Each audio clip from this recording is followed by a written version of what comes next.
NBR, or as we like to call it around here, Nothing But Rants, the show where I find topics that I'm oddly passionate about and I pontificate upon them. These are not hot takes, but rather takes that I'm hot about.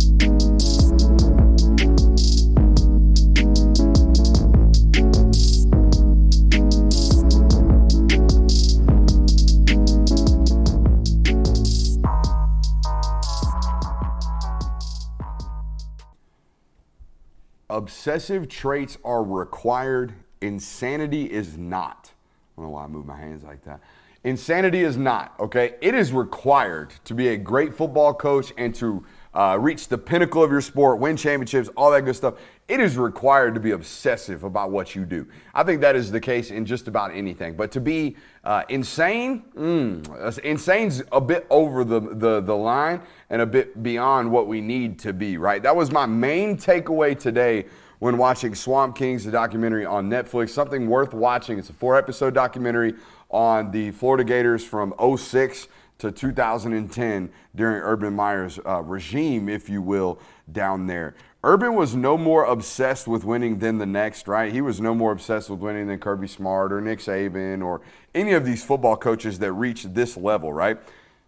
He did seem a bit insane, though, when watching it, right? He was a little bit insane, it seems. Whether it be, we learned about a 1-hour yelling session where he just yelled at his football players, removed all of the other assistant coaches, all of the coordinators, everybody, and just screamed at his football players inside of the plane for an hour on the tarmac. It's a bit insane. Whether it be those insane mat drills that we got to see today on this documentary, absolute insane the way he was going about, let's say, preparing these football players for what was apparently war. Like these dudes thought they were going to battle out in Afghanistan. And I'll tell you, it's definitely insane, his inability to sleep, right? It was beyond obsessive. It was bordering into insane, where we got to be starting to self-medicate to enable to go to sleep.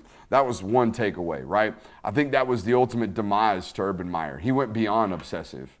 He went on into the insane. Like we can't be that crazy about being great at what we're doing. We just got to be obsessive about being great. We can't go on into insanity. My second takeaway, dude, to play this sport, to play the sport that we all love and to play it at its pinnacle, to win championships doing this shit, bro, you got to be a savage. Like you have to train like a savage. You have to think like a savage. You have to work like a savage.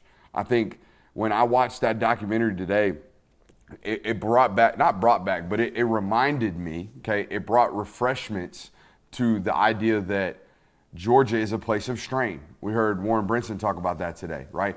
Alabama, I listened to guys that have come out of that place and talk about the place of sacrifice that Alabama is, right? Dude, to win at this rate, you got to be out here having warriors. You got to have villains and you got to have generals. That's the note. You have to have warriors, villains, and generals. That's what he had. He had dudes that were willing to kill.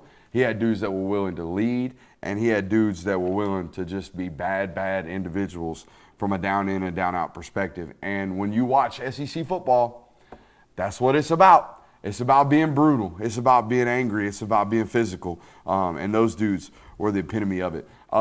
Third takeaway, I haven't had very many documentaries in general that have made me cry, but this one did. This one, not like a full-blown cry, and I'm a weirdo. I love football a little bit different than most, but it got me, all right? There was a moment in this documentary when Brandon Seiler, okay, the linebacker that was a senior, and I don't want to ruin too much of this, but he was a senior the first year that Urban Meyer was really there, the second year that Urban Meyer was really there, right? And it was his last year, the year that they won their first national title with Chris Leak as the starting quarterback.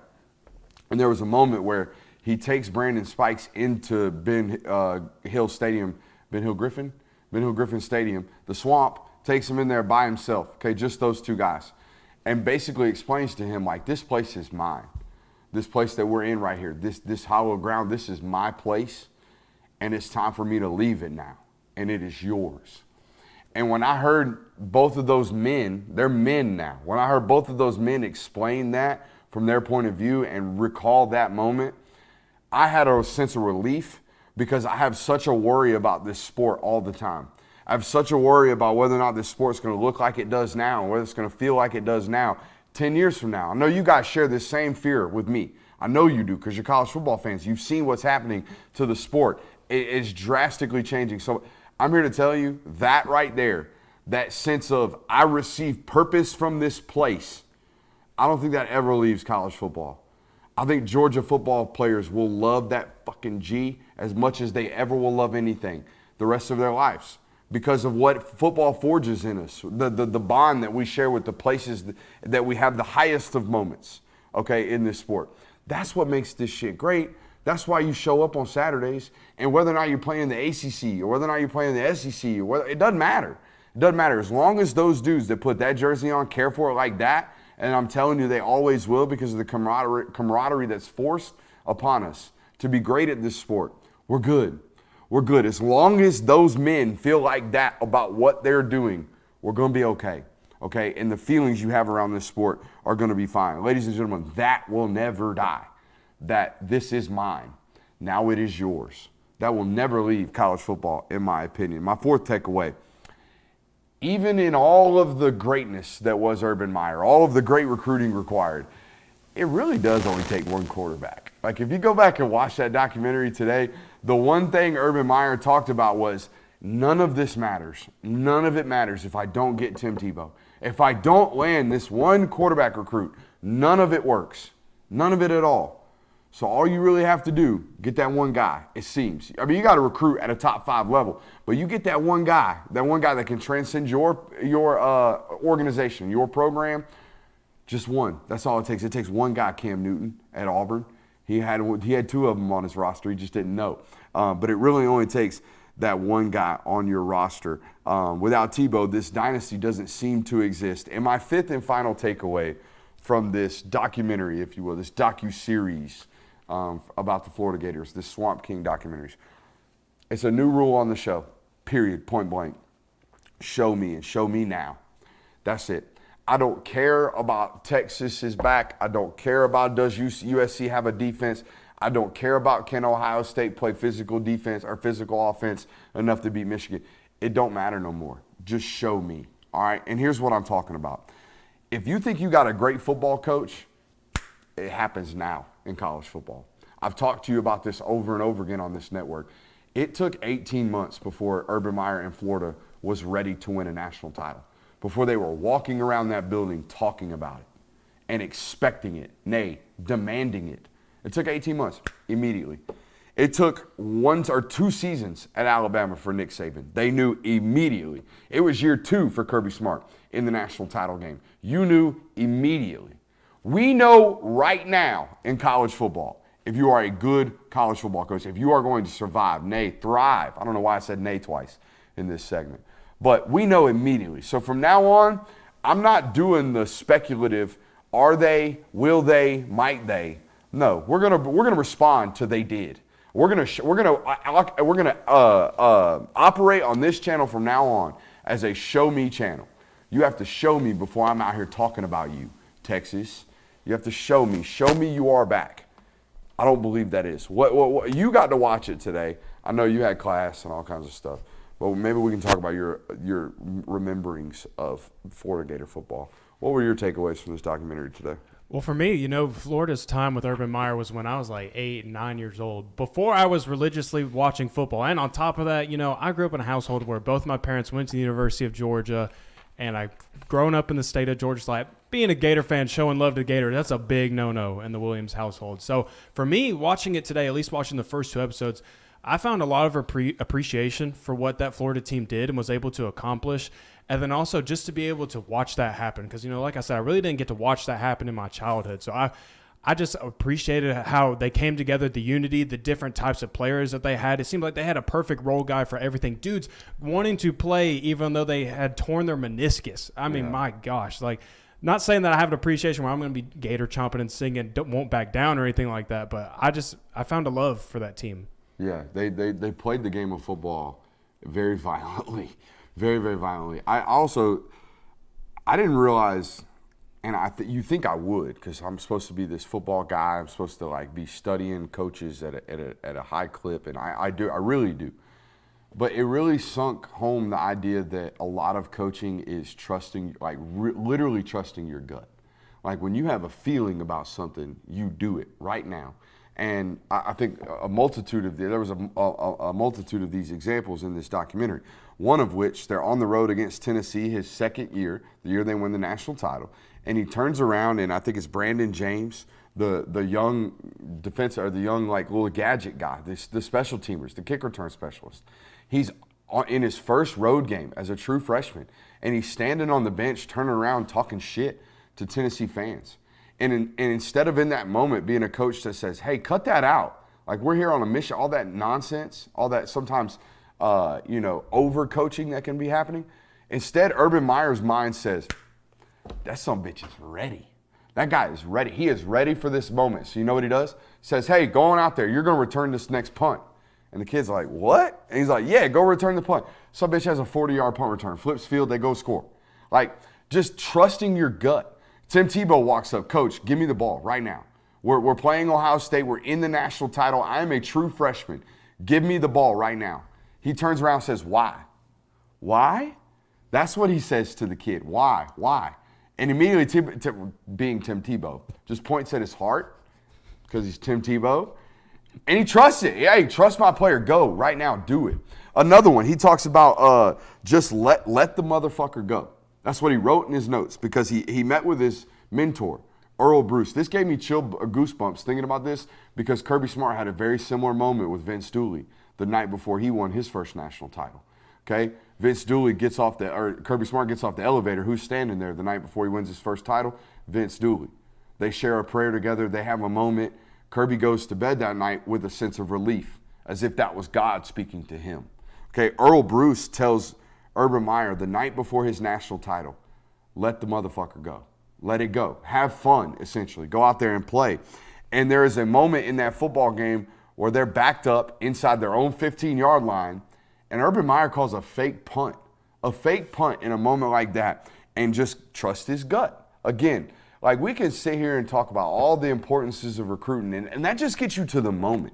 That just gets you to the one precipice, the one crescent of like, we gotta really cross over this one. And at that point, you have to make the right decisions in that very moment. That's one thing I took away from this documentary for sure. You talking about Tim Tebow's moment. Tim Tebow would crush a Hallmark movie. Bro, I got so sick and tired of listening to, like, Tim, we know you're trying to be meaningful, bro. You don't have to whisper. Some bitch whispered the entire, he talks like this.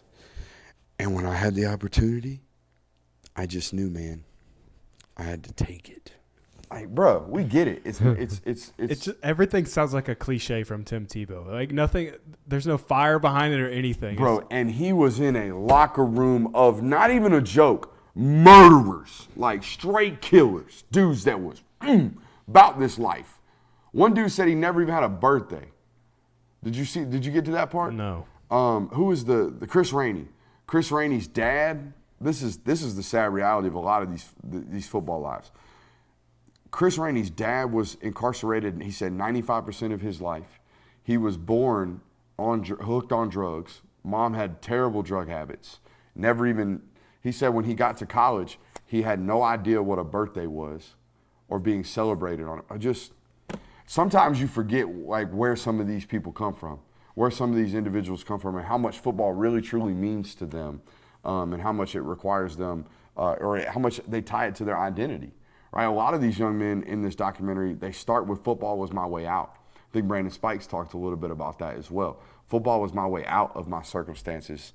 Those things speak to me every single time they get brought up. Now, one thing, and I know this is the national hour, but can we update our way of going about talking about when teams actually have cultural issues? Okay, because a couple speeding tickets ain't shit compared to some of this stuff. All right, now maybe some of this stuff is going on at these other colleges around the country, and it's just getting hidden up. But you guys live in Athens. Y'all hear about gunshots at parties? Oh, yeah. Not like from that, football no. players? Not from football players. From Not football like players. that, man. From football players getting into arguments and just being like, all right, pop, pop, pop, pop, pop. We up in this bitch.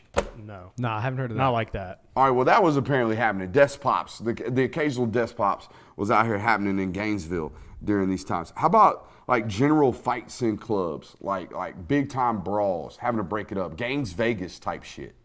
Anything like that going on in Athens right now, boys? Not with the football team, no. I didn't think so. I'm going to tell you right now, I covered Georgia. And listening to the way – they had one journalist on this documentary. I don't know where he was from. I don't know what Sentinel or what Orlando old newspaper that probably don't exist he was from, okay? But he was there during all of this. And his quote of things just happened to go away in Gainesville, I'm going to tell you right now, don't shit go away in Athens. It just doesn't. It doesn't disappear. It doesn't just get put up underneath some rug somewhere. That's not how things operate around this program at the University of Georgia that we cover. I don't know how it goes around at other places. I don't know what's going on in Tuscaloosa. I don't really care. I would imagine Ohio State's got some of these privileges. They are a massive, massive reason or importance to the state of Ohio, I would imagine, up there. But any other general takeaways? I love the quote Urban Meyer had about Tim Tebow saying, "This is a gorilla playing quarterback." What a great way to describe the way Tim Tebow played quarterback. A gorilla playing the quarterback position. Also thought, you Georgia fans listening to this, the way he broke Herschel Walker's career rushing touchdown records, kind of horse shit. You know, they just ran him out there on the 2-yard line. I was going to say, he did it against Mississippi State, didn't he? It seemed No, like I'm just talking about in general. His whole freshman year, there was even a portion of this in the documentary. They said they would drive sometimes 98 yards, get down to the 2, and just put Tebow in. Yep. That's horseshit. Cheap shots. It is what it is. Tim Tebow overrated? Question mark? Question mark? Possibly. Yeah. I did like the story though of them talking about when Tebow was like, "Oh, let me come hang out with you guys. I want to come spend some time with you guys." Like, all right, well, we'll pick you up and we'll go to the party. First off, said he picked him up on a scooter. So Tim Tebow and the team starting linebacker are riding on a scooter in downtown Gainesville, pulling up to this party. And this person comes up to him. He's like, the linebacker. He's like, "Hey," he said, "Oh, you're that guy." He said, "Yeah, man, I play a little football here." And he goes, "No, you're the guy that came with Tim Tebow. Tim Tebow's a true freshman." And hadn't everybody's even like, started a game yet. "Yeah, you're the guy that came with Tim Tebow, not the guy, just the guy that came with Tim Tebow." Yeah, it was I couldn't imagine. Like, how did that guy not have severe anxiety? Tebow, being a homeschool kid his entire life. You know, getting to play at Nice around other kids, but Nice wasn't a big school, isn't a big school, and then goes to Gainesville, and they are literally like screaming his name the moment he steps on the field. Just a different kind of pressure. Like Said he couldn't even go through drive-thrus like at the bank or anything without people saying something to him. Also love that he was out in the streets with Aaron Hernandez. That story was pretty nuts. They said they were at some restaurant, and I guess they were sitting outside and some people were talking shit, and one dude ended up taking a nap on the curb. And let's just say the files and the charges disappeared. That was one of those sly little cover-ups. Yeah, don't talk shit to college football players. Just don't. Especially if you're like my buddy Jake Odom would say, if you're a civilian. If you're one of these civilians out here, don't be trifling them with them football players, dog. They a little bit different than you. Anything else? That's it for me. All right, it is Big 12 Day. Man, I was sitting here looking at it before the show. Is this I know the Pac-12 is deep, but the Pac-12 I think has 4 or 5 good teams. This has got like 7 or 8 teams that could either go anywhere from 6-6 to 9-4. Like, I have no idea how to predict this conference. And we didn't even score it, so I don't even think maybe we should even go through our predictions. Maybe we should just talk about how we see this thing shaking out from a top to bottom standpoint.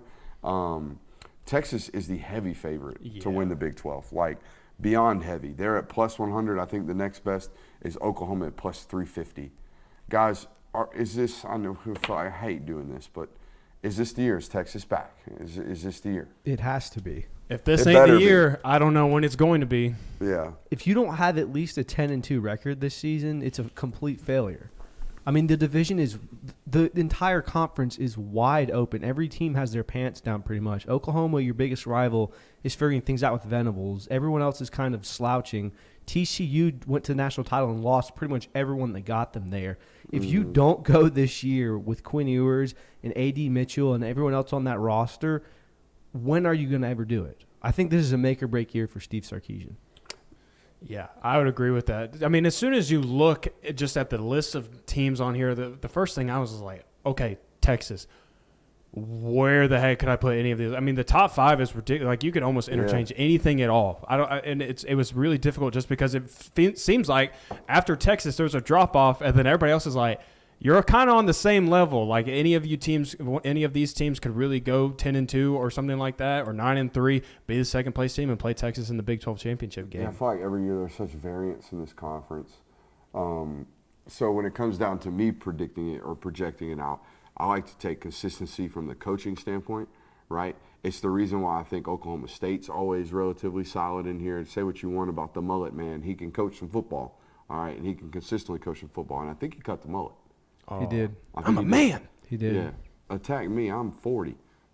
He's like 50 now, so that's cool. He's been there forever. That's an old clip, yeah. That being Mr. Gundy.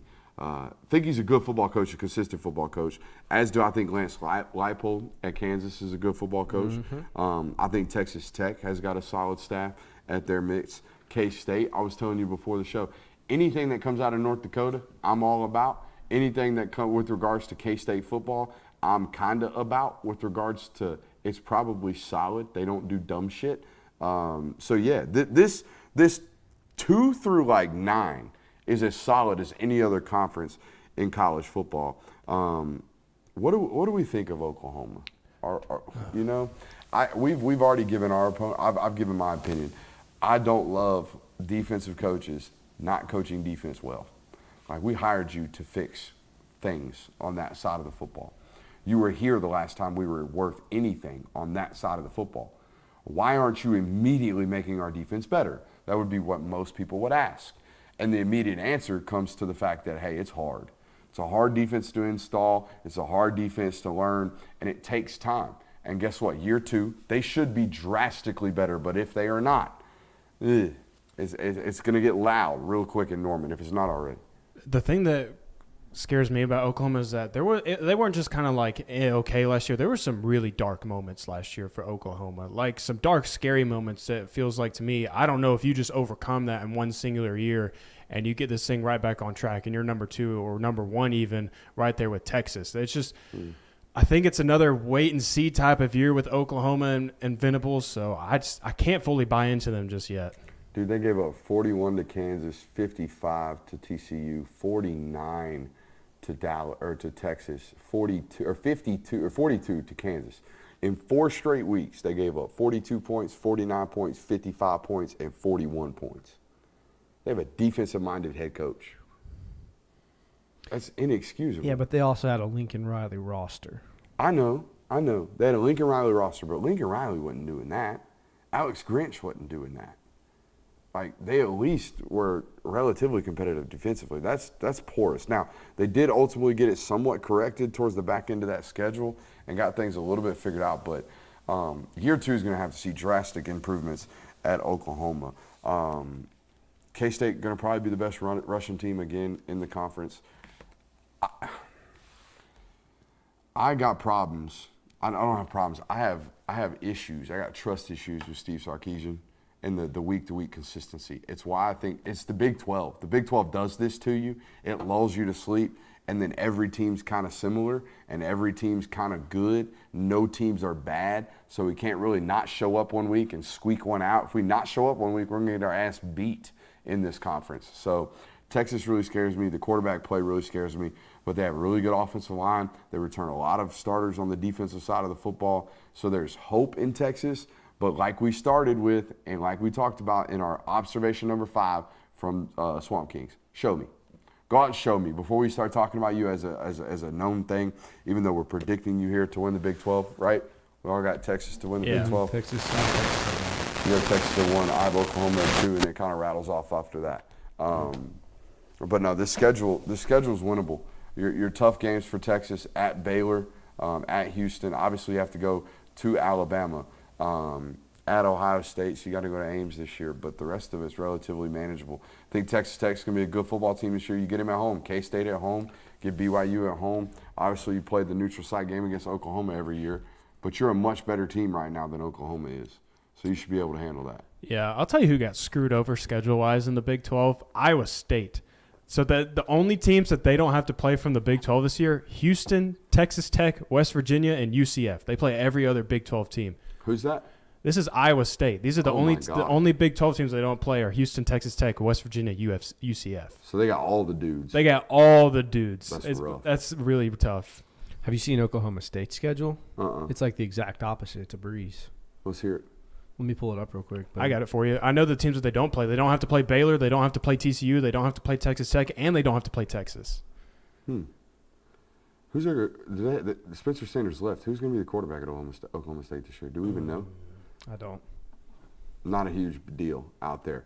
But let's get into awards because, actually, let's talk a little bit about Kansas.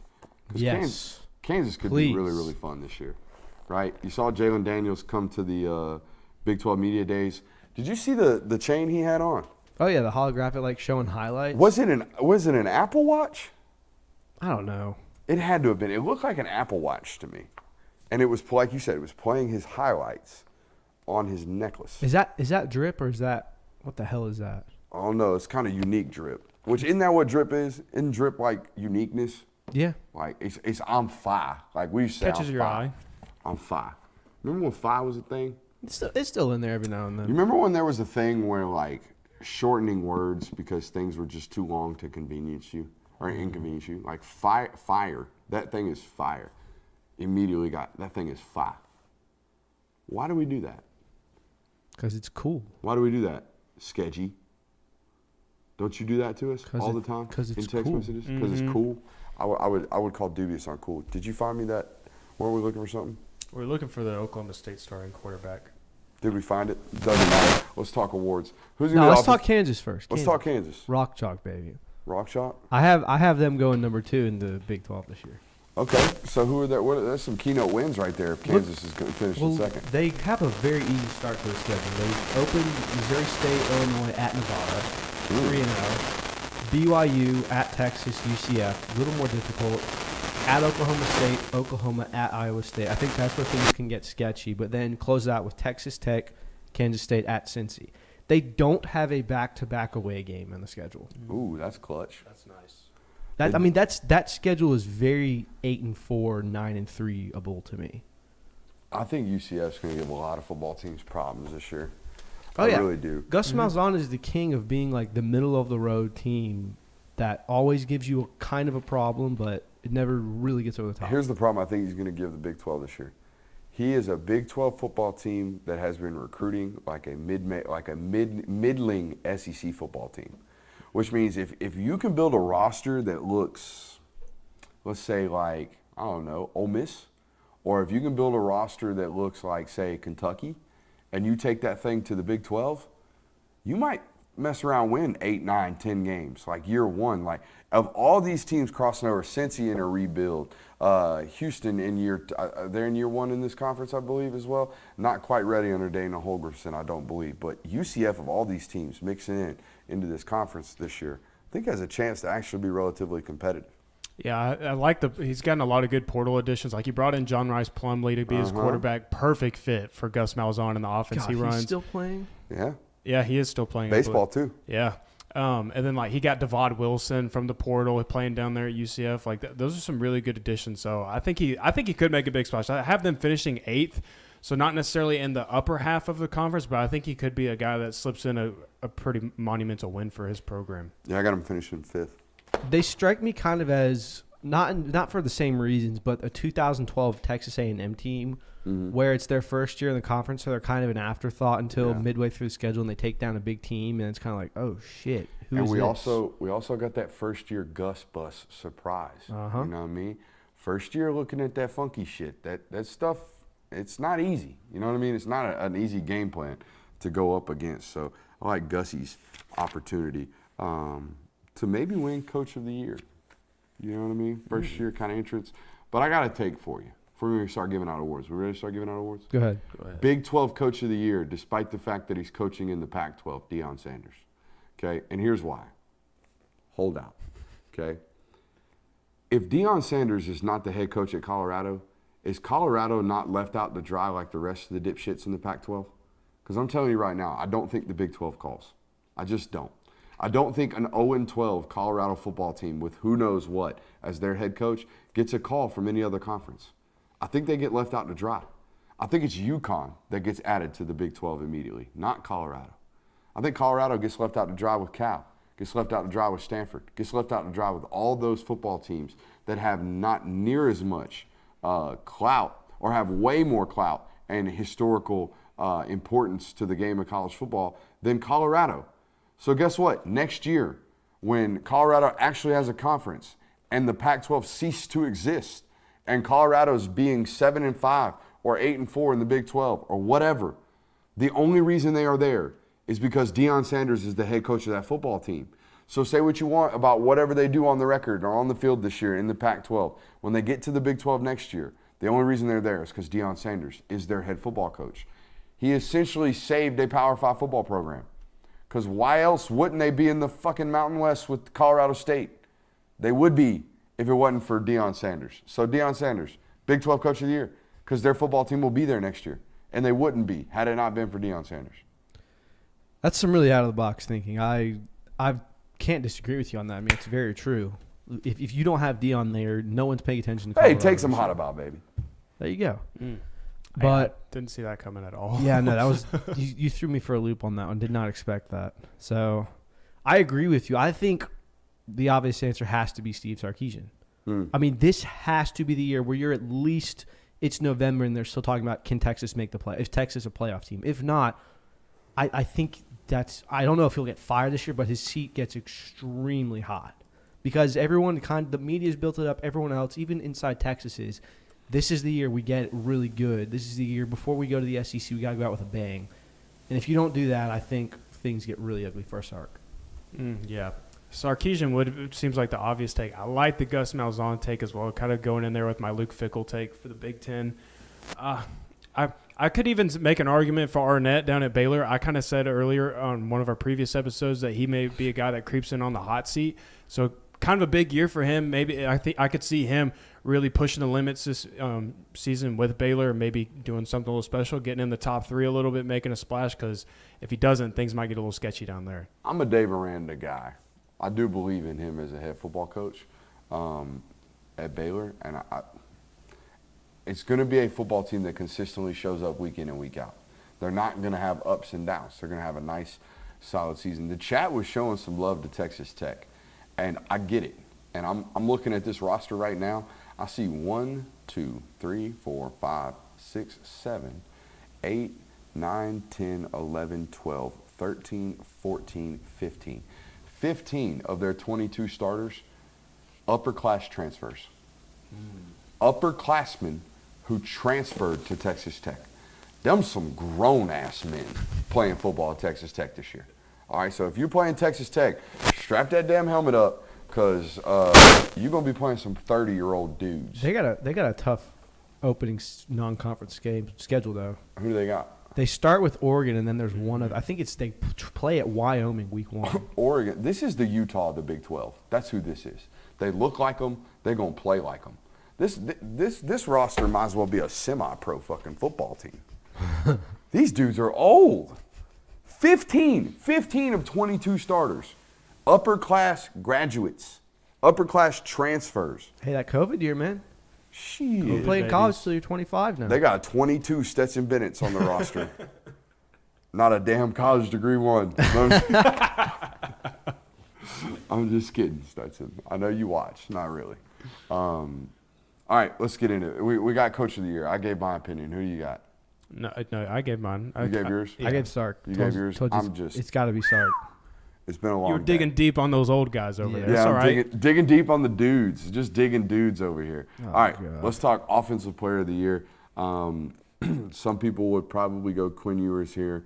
I like the idea that Jalen Daniels at Kansas just goes absolutely berserk. Always made jokes about a 2-quarterback system. Kansas did it last year. They put 2 quarterbacks on the field like a lot.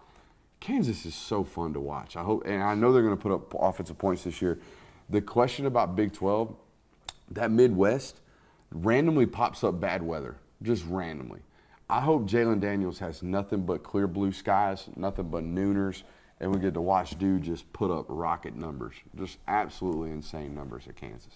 The pick that I went, because I'm steering away from Quinn Ewers and all that, Trayshawn Ward from Kansas State, running back. That seems like a really good pick, especially considering what Deuce Vaughn just did last year. Heavy running football team. They run teams to sleep out there in the Big 12. I like him as my player of the year. Have you seen all the viral tweets about Deuce Vaughn? Yes, looks Have like you seen the meme of the little man? Yes. All right, I'm telling you right now, when Mekhi Muse scores his first touchdown, I'm tweeting that. I'm tweeting that meme, and if anyone else steals that idea or you see that tweet, just know they watch the Film Guy Network. And most importantly, they watch the National Hour, which not a lot of you guys do, so shout out. So, yeah, I'm tweeting the little man meme, no doubt about it. When Mekhi Muse scores his first touchdown, I'm doing it. But, yeah, no, that's a good pick. You said Jalen Daniels. I agree with that. I want to just say for the 2023 season that I am adopting the Kansas Jayhawks as my second team. Oh, yeah? I'm riding with them. I'm heavy on the Jayhawks. You fucking with the Hawks heavy. I'm fucking with them, dude. I'm fucking with them. I like that. At least you own somebody. You know what I mean? At least your stance and a take. My stance is that this is the deepest conference in college football. Okay, from top to bottom. Okay, the Pac-12's got the Cows of the world, the Stanfords of the world. The Oregon States, which is getting better, but perennially they're kind of bottom feeders. Even the SEC, they have this. They have the Vandy's. They have the Mississippi States. Dude, 1 to 14. This conference is solid, except for maybe West Virginia. West Virginia, the worst football team in this conference, we believe. Right? We think Neil Brown's on his way out this season, or at least coaching for his job. But the rest of these guys, top to bottom, I mean, hell, I got through ranking these guys, and I'm like, shit, I got the defending Big 12 champ and national title runner-up finishing 6th in this conference. I can do you one better. I have them finishing 9th. I had TCU finishing 13th. What a fall from grace. Holy cow. People forget they went 5-7 before that fluke of a season. And I mean, they had. But this is Sonny Dykes, man. I don't know if we need to be calling it a fluke. Nine That's of a little their disrespectful. 9 of their 13 wins last season were 10 points or less. Kind of fluky, Jay Will. Pulling it out by the skin of it. Was their turnover margin out the ass? Were they like plus 33 in turnover margin? Probably. I didn't check that. But when you win 9 of your 13 victories come from 10-point victories or less, I mean, we always talk about, if you're losing those games, you might just be a bad football team. But if you're winning those games too, you might just be a lucky football team. I'd have that win they had against Baylor where they ran the field goal in the last second. Complete bullshit. They came back from that game too. So they were plus 6 in turnover margin, so that the luck's not going to change there. That's about average. I just have a hard time saying it's a fluke of a season. Look, if they would have went into the playoff and they would have got boat raced by Georgia, I think you could classify it a little differently. But they earned their spot in the national championship game at least. So here's the deal. I think your opinion of it as a fluke season has merit for 2 reasons. One, they didn't even know Max Duggan was going to be their starting quarterback until midway through camp. All right, I think it was actually after the first game. Yeah, I don't think he started week 1. So they lucked into a Heisman finalist, okay, by Sonny Dykes' own admission.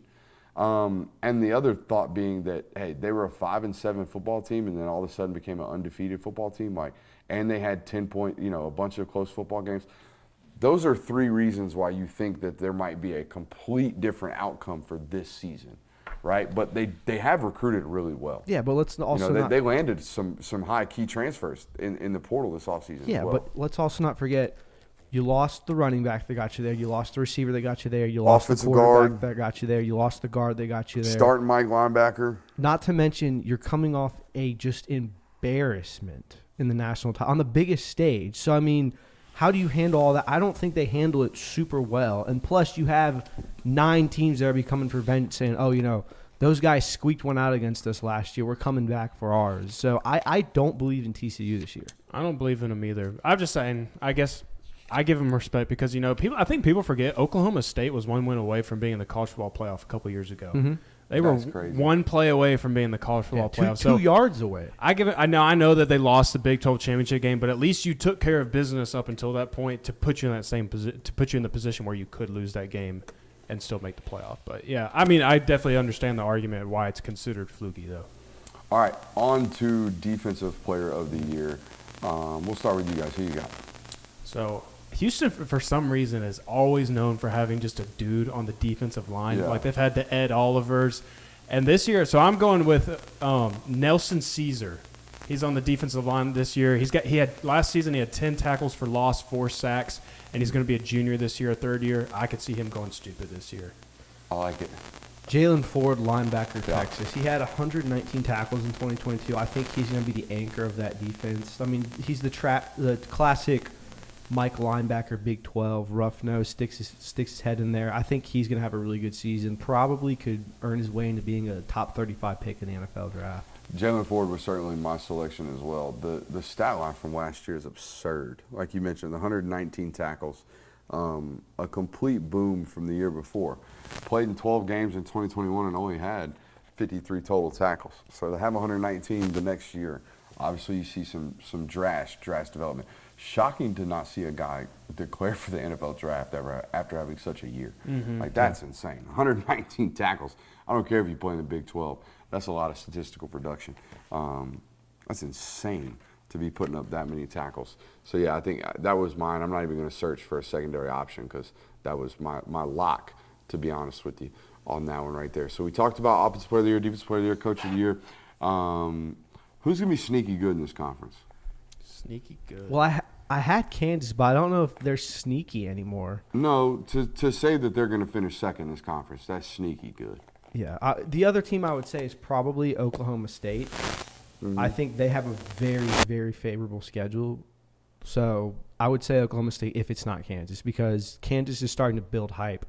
So I wouldn't say they're going to be sneaky. UCF, like we said earlier, is Sneaky good. also Yeah. going to be sneaky good. Gus Sneaky Malzahn good. is a problem offensively if you haven't played him before. Oklahoma sneaky bad? Yeah. Yeah, I think so. Yeah, I mean, I think 7-5. Is Dylan Gabriel still their quarterback? I think so. Man, that's But they got General Booty. General Booty still playing college football too? I think so. Bro, He's cashing in on the NIL right now, that's dude. a quarterback room full of mid. Golly. Great names, though. I mean, yeah. Even the freshman they got in there has got a pretty good quarterback name that I'm drawing a blank on right now. I can't think of any. General Booty is like something I would NCAA create when I was like 10. I think that's the funniest shit ever. Yeah. And that's actually his name, General Booty. I would go on with a bunch of these other childish names, but the first one that's coming to my name starts with Mike, and, you know. I Mike Hawk? Yeah, all of them. All of them aren't good. You know what I mean? We played against a kid in high school, RIP. He actually died, so this isn't a joke. But his name was Harry Nutter. Harry actually died in a motorcycle accident, so stay off those things, kids. That went dark real quick. But yeah, Harry Nutter, good football player. Played the hot corner for Elka. You know, played third base too. I'm just not going to say anything. Solid player. R.I.P. R.I.P. Harry. That's all I got for that one, man. Do we have anything else? I think we're good right now. I mean, do you want to say, other than Neil Brown, who's a coach that could find themselves on the hot seat or get fired this year? Or is there even anyone in that? Is there any reason to be impatient at Baylor with Dave Aranda after last year? Last year was tough, right? 5-7. Yeah. I think you have to be patient with a football coach like that. Yeah, I would agree. But I do think he's either going to help himself out a lot this year, or he's not going to do himself any good. I think it's either going to be really, really hot or really, really cold for him this year at Baylor. I don't think there's really in between. I hope he has a great year because shout out to a dog, Christian Robinson. He's a linebacker coach there. Great human being. Was unfortunately attached to Brian Harsin and now is being attached to Dave Aranda. Hope he survives. You know what I mean? Hope he survives because he didn't survive the Harsin thing. All right. For Brooks Austin from the Film Guy Network, for the dweebs at the desk,